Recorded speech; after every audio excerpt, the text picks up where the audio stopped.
let me know.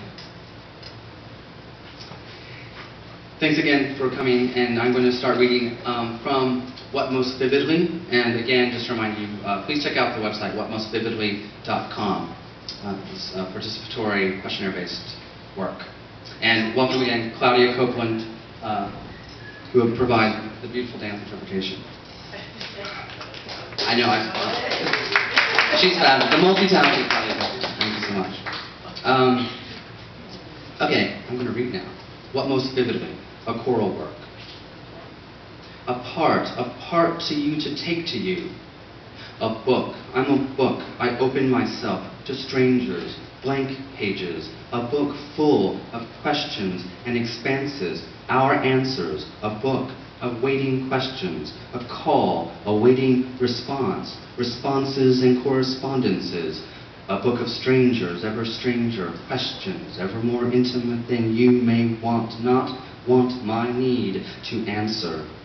Personal questions, these questions assume too much or know too much too soon. These intimate questions, invasive and presumptuous, these boring and interesting because invasive questions, they intimate, intimidate, mediate, meditate. What is not my intention?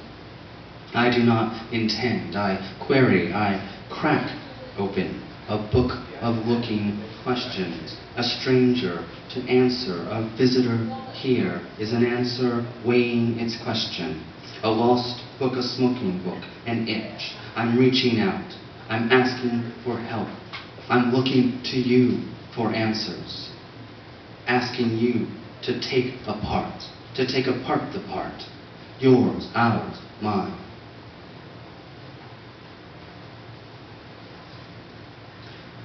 From what or where or whom do you come?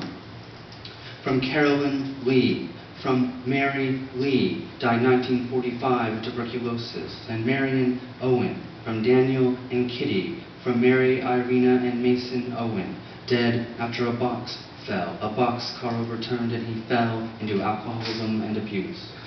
8:26 a.m. Thursday, November 8, 1973, Emory University Hospital, Atlanta. From Charles Frank, from Henry Frank, H.F., who killed himself, and Sarah Begeman, from D. Edward and Nellie, née Yankee, who died of diabetes when H.F. was 8, and from Joseph Andrew and Mary Lucy. Sunday, 20th February, 1949, 5:45 a.m., St. Thomas's Hospital in South London, Vauxhall, where I was fitted out with conscience.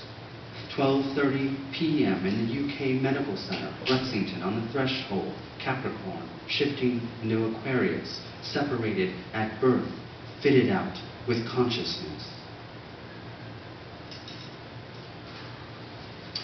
What dream do you remember most vividly, and what message does it bear? Walking around downtown, pregnant people, coming up to me, smiling people I know coming up, touching the baby through my belly. The sun is warm. Why don't you listen to what the universe or your mind or your body or your God whispers ever more closely in your ear? The whispers, they whisper differently. No unity, all those voices. Sometimes the whispers conflict. My baby and my screaming, my baby and my other, my ear. Maybe the conflict is actually what I should think, should be thinking about.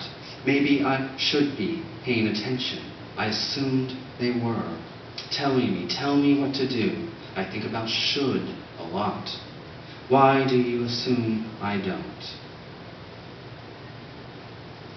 If you could, what gift that is impossible for you to give would you give to whom and why? My beloved, I would give my beloved sense, a sense, an indelible sense that he exists and deserves to exist and has the power to make things, make changes. Nothing would be able to take this sense away. I would give him, I would give this. He does not have it. What dream most? I never remember my dreams. Describe a person you love. How would you know them without their face? Her voice anywhere, her smell.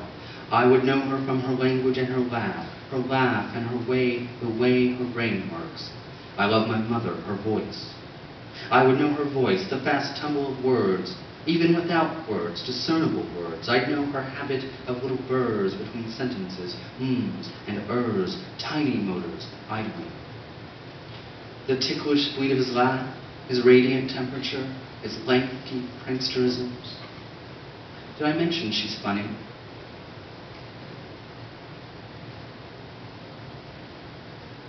What dream do you remember most vividly? I never remember my dreams. The dream of my home, lights in the house. The dream of watching from a tree, the lights in the house in my childhood. The dream of living in a tree in woods. On and off and off and on and on and off. High up in the tree I grew rough skin, fur. A dream of alienation, a dream of the strangeness of being. Dream of adoption, a dream of adaptation. How did you first know you were in love? Amazing sex. Love is a funny thing. On and off like a light switch. Off, on, on. One night of good sex and nothing else matters.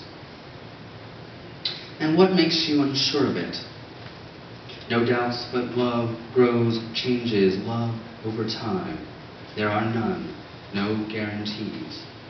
The moment, the strongest he was born, the moment, the strongest rush of love I have ever felt.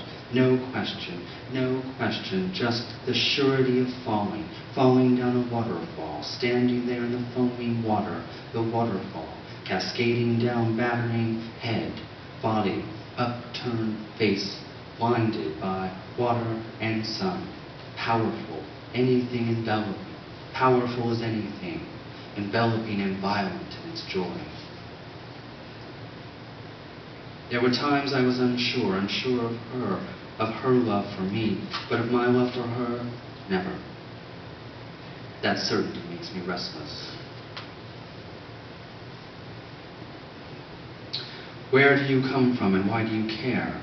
The nurse, my mother, my paternal grandmother, announced that Africa, all of us Africa, I'm told, announced that grandmother's family ran a pub and did some, from the look of me, St. Thomas's Hospital, smuggling on the side. In Albuquerque, I would be either South London, England until 1907 when a professor or Vauxhall fitted me out with consciousness. As a child a clergyman, I was told that shades of the prison house, paternal grandmother and family so often that, back to on one side, Sussex came to Oklahoma, God knows why.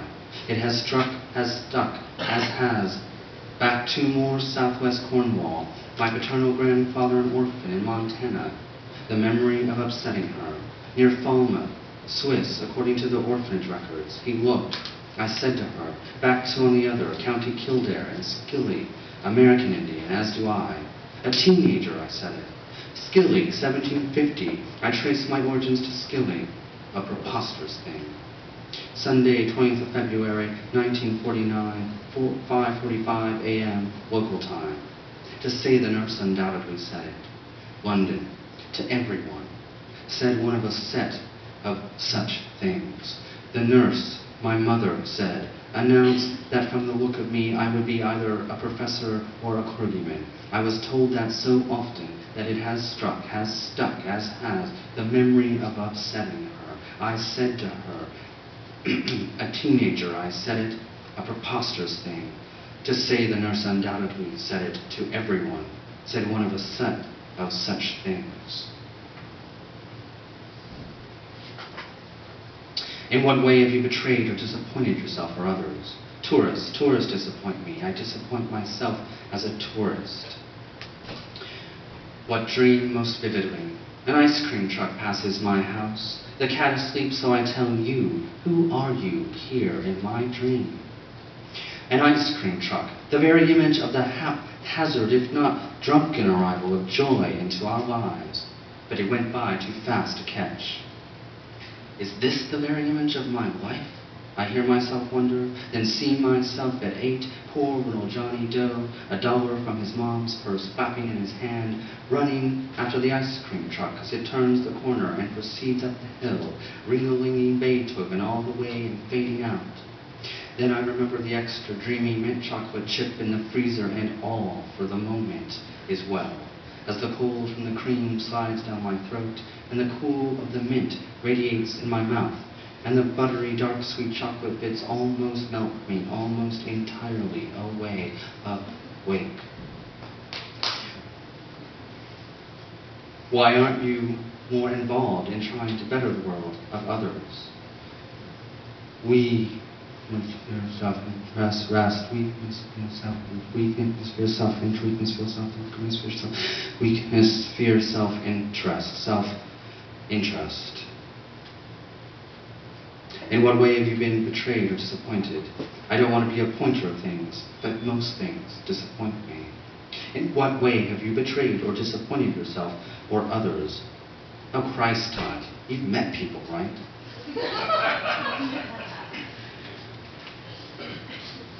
What dream do you remember? The Russians invading a beach near Savannah, our home underground tunnels, lost from my mom, my brother I saw shot. What dream? I never remember my dreams, more now, as if waking into life, more fully somehow now, as if love, as if because of, as if art could, but only, maybe only a heightened dissatisfaction, and with satisfaction, though, and through a heightened possibility of, but no, not only, and yes, a definite shift. Why don't you ever remember your dreams? A storm is coming. A storm is coming to flood the world. The storm is going to flood the world, the country, the county, our town will flood, and we have to flee. The fear rising, it's rising, I'm alone, and I can't find my cat. The flood is coming, and I can't find my cat, my pet, Penelope. My world is flooding, and I can't find my Penelope anywhere. And what does it bear? I find Penelope, and pick her up, and hold her. She rubs her wet nose, the side of her head, her ear. She rubs against my neck, my jawbone, my ear. She rubs her head on the crook of my neck and shoulder. I pick up Penelope and I hold her, I pet her, and realize that this is not Penelope, not the real Penelope. I realize, or my mother is there to tell me, of a sudden, there to tell me that this is not the real Penelope, the true Penelope. This is not the original Penelope. And there have been many. How many? This is only the latest Penelope, only the one I've most recently had, and for an unknown number of years. I don't remember the rest, can't recall that there were others, are others out there somewhere, but fully realize that this Penelope, purring in my arms, is not my Penelope, the original Penelope. Where are they? Where is she? Somewhere where they're safe. Don't you remember? I see a younger, smaller Penelope scurrying along the side of the house, mouse hunting, but I find I care less for her, feel no tug towards scooping her up. How could there have been so many? How could there have been any others? My world is flooding, the fear rising. Where are they? Where could she be? Is she all right? Is she waiting for me somewhere to find her, reclaim her, my one true Penelope? But I don't love this Penelope, don't I? Hasn't she been my Penelope, this Penelope, nuzzling me now in my arms? Where are they all now? And how many would I recognize or claim? Are they scattered over the world, populating only the cities where I've lived, or are they all here, in this place? Are they scattered about or huddled together in dejection or in indifference to their fates? Are they hungry or well-fed? Are they looked after or on their own? Where are they? Where is she? Which is she, my Penelope? Down in the basement or up in the attic? Are they out in the fields eating daisies and mice? Back in the woods, up on the hills, beneath the simmering stars, the quavering sun, the shadows, the shade of others' porches, or gone? What dreams now? Where is she, my Penelope, the original, the true? And who is this Penelope, here in my arms, purring as though she knew me, as if to say she loved me and had been waiting for me to find her. Or does she just want me to take her, to not leave her with the brood, to save her from the flood, to feed her empty, flopping stomach, fear rising? What dream most? Penelope, Penelope, oh Penelope, my Penelope. How could I have abandoned my Penelope so easily, left you for dead, deeded you away to strangers, to the estranged world outside our door, to your poor wits, the fates of chance and a bad world's whim? Penelope, Penelope, which of you is Penelope, my Penelope? The original, the true, and where? Is the original even true, or is this one in my arms, whom I've come to know but now realize I only half recognize my Penelope? Tell me, where are you? Are you in the basement, the attic, a neighbor's porch, a deserted park? Are you under the spell of the stars, Penelope, the stars now pouring down on us beneath the clashing moons of this strange place, Penelope, wailing into the sea, onto the trees, flooding it all, Penelope, it's coming, I know, it's rising, Penelope, my true.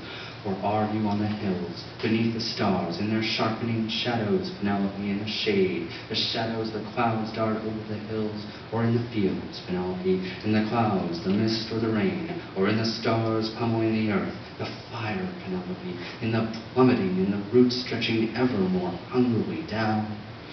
Everything turned on its head, Penelope, every single thing falling up out of bed. You. Thank you. Thank you.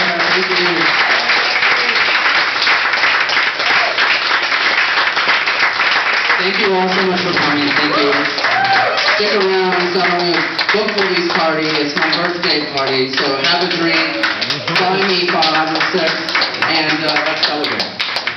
Thanks again to Chuck.